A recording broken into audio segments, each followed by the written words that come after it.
Over the last 20 years, we have seen a rapid expansion of communication technology throughout the world.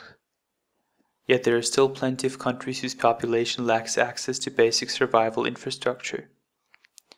Survive and Thrive lets you compare the development of survival infrastructure and communication infrastructure over time in different countries around the world. Let's have a look at Switzerland and Russia, for example. In the year 2000, all of the Swiss people have access to survival infrastructure. In comparison, most of the Russian people have access to clean water, and more than half of the population has access to sanitary facilities. Almost half of the Swiss population is connected to the internet, and more than half of them own a cell phone. In Russia, only 2% use the internet or cell phones.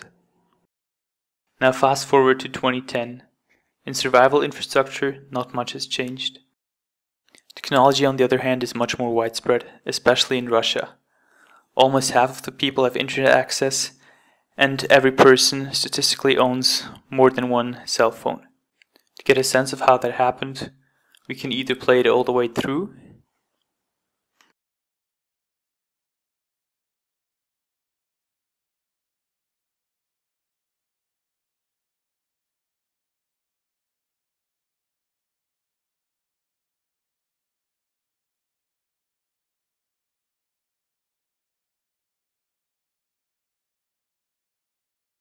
or we can get an overview in focus mode.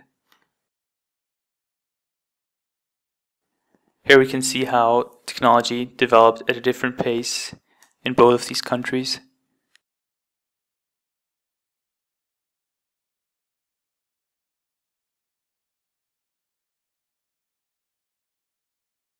Now let's have a look at Congo and Afghanistan.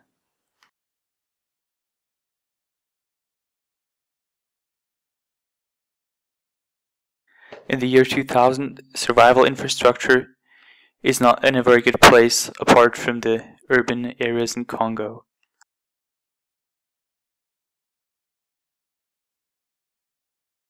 And the technological infrastructure is barely non-existent. As you progress towards the year 2010, we can see how cell phone access is more widespread, especially in Congo, whereas access to clean water actually declines in the rural area of Congo. Afghanistan also developed slowly in terms of the access to clean water, whereas the Republic of Congo did a quick leap in the year 1996, and from that point on has actually been slightly declining.